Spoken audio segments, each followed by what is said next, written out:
welcome everyone to my podcast. This is Shelly Armato.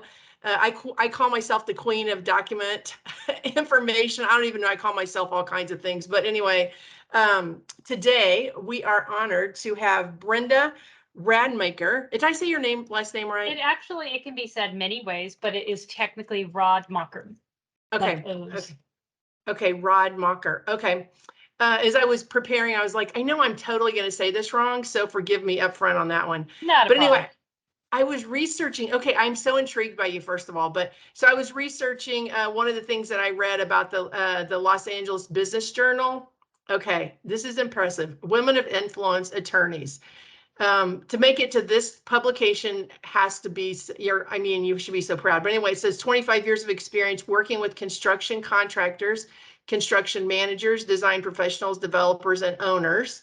Brenda's multifaceted practice emphasizes resolving complex construction disputes through negotiation, mediation, and when necessary, arbitration and litigation. Okay, let's stop there. Okay. So I don't know if you've researched about my company, but we do all the knowledge management for construction projects. And when we started, we had no idea of what we were really impacting, because we thought everyone always wanted to do the right thing. And so, yeah, you and I could sit up and have a glass of, I don't know, I'm trying to be wine free, but I think I would have a glass of wine on these stories. Anyway, and then it just goes on to say that you're nationwide and internationally work with real estate developers, construction companies. Are you working in Florida at all with all the issues that are going down there? I sure am. We've just wrapped up the largest settlement, I think, of a construction case in the United States, the Champlain Towers condo collapse. And I was the lead construction attorney for the Homeowners Association Receiver, who was a partner of mine. And it was probably the fastest resolution of a extremely complex matter in less than a year, which is somewhat unheard of. Especially in Florida. I mean, nothing Yes. against Florida, but it is Florida.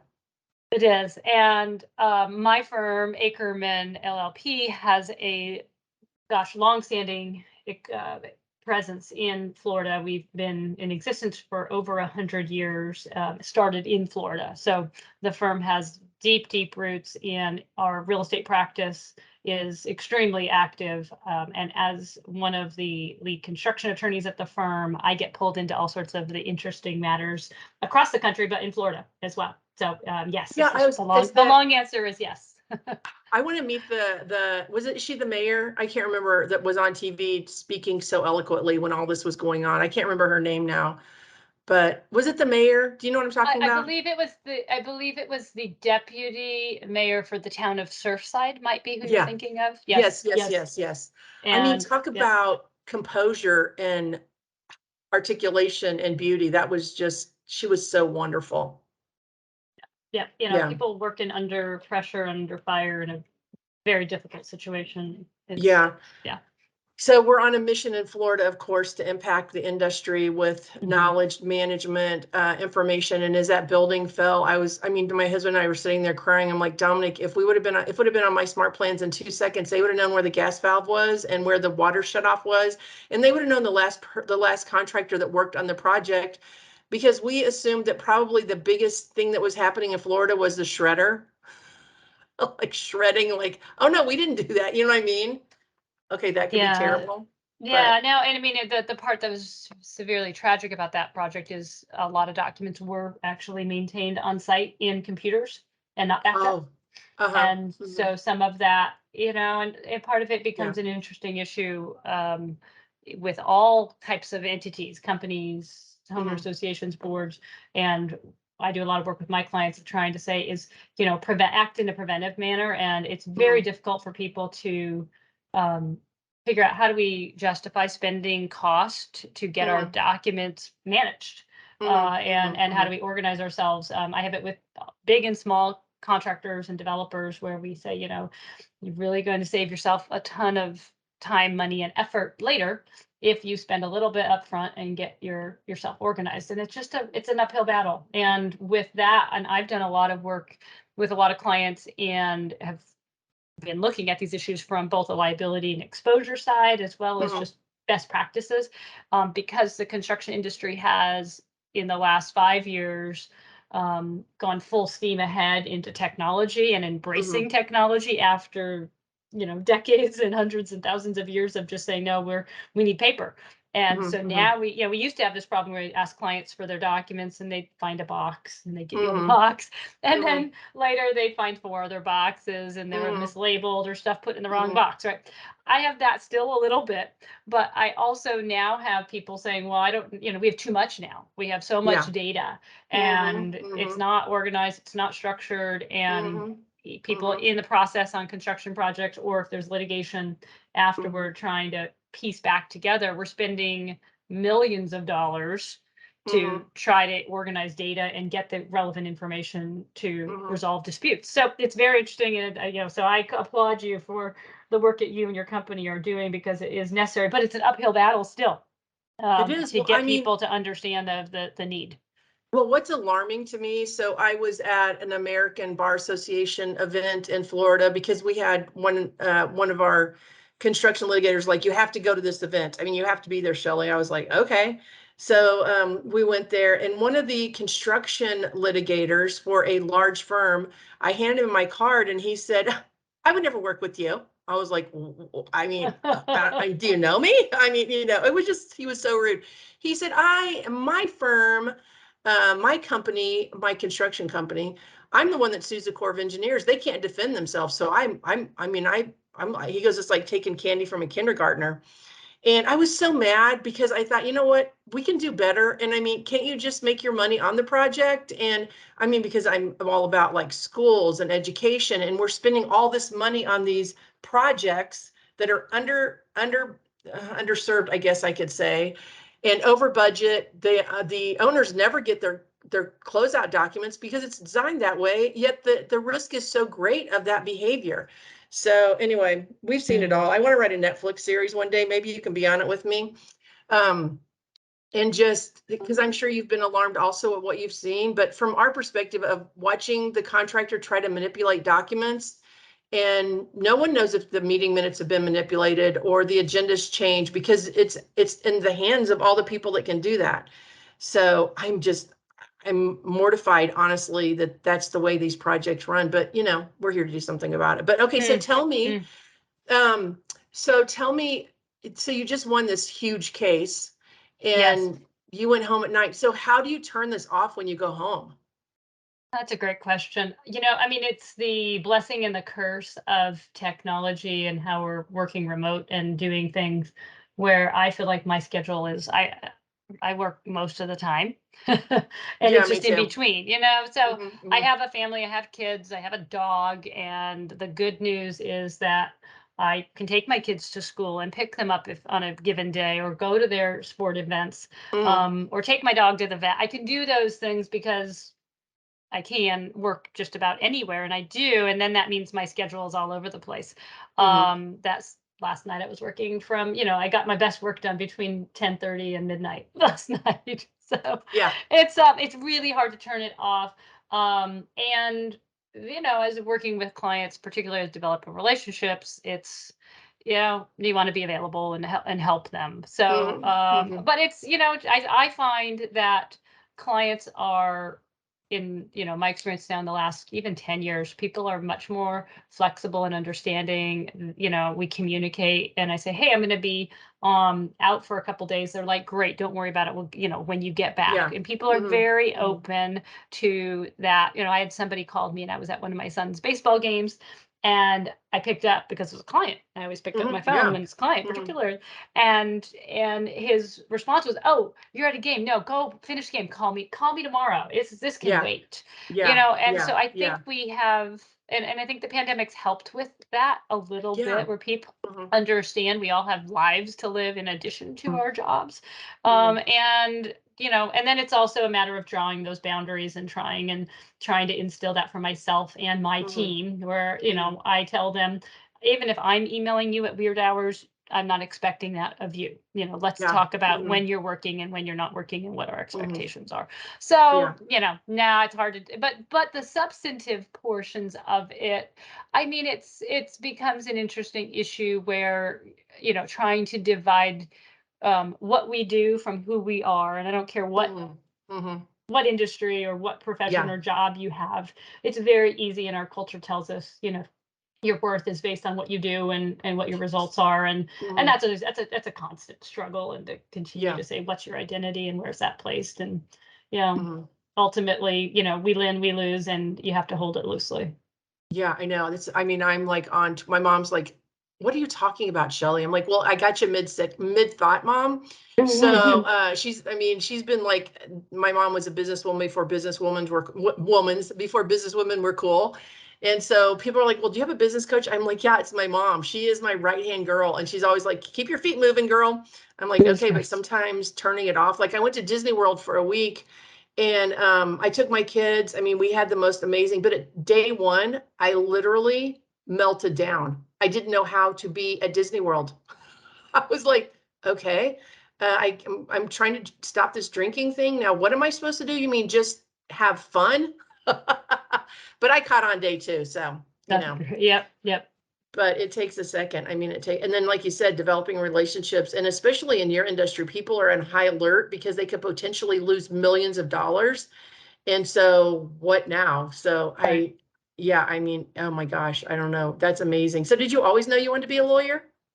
No, I had no idea of what I was going to do with my life. I was going to be a doctor. I thought once I was in high school, I was a candy striper in an emergency room, and I thought it was really cool. Mm-hmm. And I thought I'd go into maybe sports medicine. I was a competitive gymnast, so I had done a lot with injuries with athletes. Mm-hmm. Um, and partway through college, I realized science and chemistry were my nemesis and not my jive. And my parents were really great, but we had no lawyers in the family. I knew no lawyers. I had nothing, no idea. My parents kind of said, well, just explore stuff and take some classes to see what it is you like. And I ended Yeah. up taking a lot of political science classes. I was Mm-hmm. actually still not really thinking about becoming a lawyer. I was really looking at doing work with international law, relations, international policy, foreign policy affairs, things. That was Mm-hmm. very, very interesting. I have a master's degree in international relations. I did a dual degree in law school. So I did my JD, MA, and loved it, and thought I was going to go work for International Court of Trade, or I was going to go be in the Foreign Service. And I spent a semester in Washington, D.C., and ended up meeting a bunch of lawyers and got advice from them as, hey, if you have any interest in law, you should go to law school. It's a great education. And so I did, and still not knowing what I was going to do with that. And came out of law school, realized that my JDMA actually was not really helpful for me getting a job in either the foreign affairs world or in the legal field, because people thought, well, you're going to go to the other one. Yeah, Mm-hmm. which was fascinating, and I was like, huh, okay. But I ended up then having ridiculously large student loans, and I was able to get a job in a law firm, because there you go. Much Yeah. easier than getting a job working for something, and being a lowly government type employee and trying to pay student loans just were Yeah. incompatible. Mm-hmm. And so when I got involved in a law firm, I found I actually liked it, and worked for a firm in my second year of being a lawyer. I was working for a firm that had a large construction practice. And when you have large complex construction and other types of cases, that's where the associates get brought in, because there's just tremendous amount of volume of information and documents. Mm-hmm. And so as a young lawyer, I started working on construction cases and really enjoyed it, really did well with it. I was fascinated by the building process and being a Mm-hmm. part of something that was tangible, and solving problems, which is a lot of what we do in construction law, really kind of resonated with me. And 10 years went by as a blip, and I went, oh, I guess I'm a construction lawyer. So You're like, well, there you go. Look at me, yeah, kids. Yeah. I mean, and it's funny. Then I went to like a high school reunion. I don't remember what it was. It was like my 10th or 15th year high school reunion. And all of my friends who I had reconnected with then are like, well, of course you're a lawyer. Like, wait, no one told Well, me thank this. you. Could someone have told me that? I know, Yeah, it's so yeah. funny. Like, yeah, I So, know. it's it was never a straight line. And I'm still, 20 whatever 6 years now in. I'm still figuring it out, I feel like. So I can relate. Yeah, I mean, people laugh. I've never had a job. This is so stupid to say, but I've always worked for myself from the time I was 17. And so, I mean, I started this company in a garage with $15,000 wow. and 700 square feet. And we bootstrapped for 16 years. There's some stuff happening right now that I still am just like, really? I mean, the VA, the FAA, one of the largest builds in the country for an airport. And I mean, we just figured out the code. My husband was in the business for 45 years. He bid a project that he had to bond for $1 million, and the general contractor took him out. And so we started this. And so now I'm 16 years later going, oh, okay. What did I do? But it's pretty amazing. I was designed for this, just like you were designed for this. It's just the thing. And then you find your niche and yeah. But anyway, it's been an adventure. So anyway, well, so how can people find you? Probably several places. Easiest to find, like, my contact information is my website. That's for our firm, which is www.akerman.com, and then find me under people. I am on LinkedIn under Brenda Radmacher, and every now and then I'm on Instagram as well, but mostly on I use LinkedIn as a lot. I do a lot of I write some articles and I post quite a bit, and I like to curate and share critical and cutting edge issues that are impacting the construction industry. I'm also pretty passionate about diversity and inclusion, particularly in both the legal and the construction field. So I do a lot of work with various organizations, women construction owners and executives, and all of that good stuff. I'm also very involved with the ABA Forum on Construction that you mentioned earlier. So the forum, I am on the board for the Division 5 General Contractors Board, and then I also participate with a bunch of conferences and things. So I'm about and about. I'm in Los Angeles, and every now and then, actually in the office these days. We're getting in the office more and more. Yeah, I was in LA. I went to the Chiefs game and the Chargers because we are from Kansas City. I know. And I'm totally a Midwest girl. Whatever. And there was all these police are like, I don't know that you should be wearing, that jewelry. I'm like, oh my God. Okay, thank you. But anyway, it's always something. But anyway, I really appreciate your time. I'm intrigued. I love your story. I love the encouragement to especially young people. Look, you might not know what you're going to be, but just start in the path and start down and you'll find out. It shows up. Yeah. And then honoring your family. And honoring your family is beautiful. Yeah. And, and I think the other part of what I really like doing, and I see it with all of the people I'm working in different sectors, because I work with some builders and owners. I also work with some contractors and I, work with design professionals. So I get to work with people in all different aspects of this industry, insurance, risk management, all those things. And the advice I always like to tell people is the better you communicate, the fewer problems you're going to have. And I find that, it was interesting to me, your comment that, sort of the discouragement of the bad actors. There's a lot of really good actors out there in the industry too. And I just finished. So some of the work I do is dispute and litigation, but then I do a lot of work with deals. A lot of my real estate partners bring me in on the construction aspect when they're doing deals. And then I negotiate contracts and things on behalf of contractors or owners. And I tell you, people are work really hard to try to say, hey, we want to build good projects. Yeah. That's where the starting point is. And I think there's a lot of great companies and a lot of smaller businesses are getting into the construction industry, and that's exciting. Yeah, we have a lot of best practices and contracts. I should share some of them with you. I'd love to. Especially what the owners should be asking for, like due diligence. That can be done in 2 days instead of 6 months. I mean, I did not sit down and whiteboard everything we were doing when we started. We didn't know all the problems we were solving. We thought we were just organizing everything and everything was, organized and the data would find the people, whatever. Anyway, but a lot of our projects, due diligence is done, and because all the data is there. So it's point and click, it's done, and move forward, make your money again. I'm after A-Rod, so I'm trying to get a meeting with him. Not that he would be a potential client so much, but I follow him on LinkedIn. I'm like, why are you spending your money on all these huge condos whenever you don't have all of the data that you need to defend the project, you know? But anyway, it's a thing for me. So anyway, well, I appreciate you, and I will. Thank you. Great to talk I'm with sure you. I'll see you at a conference. Definitely, and I'd love to keep a dialogue. I'd love to see your best practices, and if we've got any exchange of potential clients and people who need each other, that would be fantastic. Okay, sounds great. Have a great day. Thank you. It was so great to talk with you. Thanks, Shelley. You too. Thank you. Bye-bye. Bye-bye.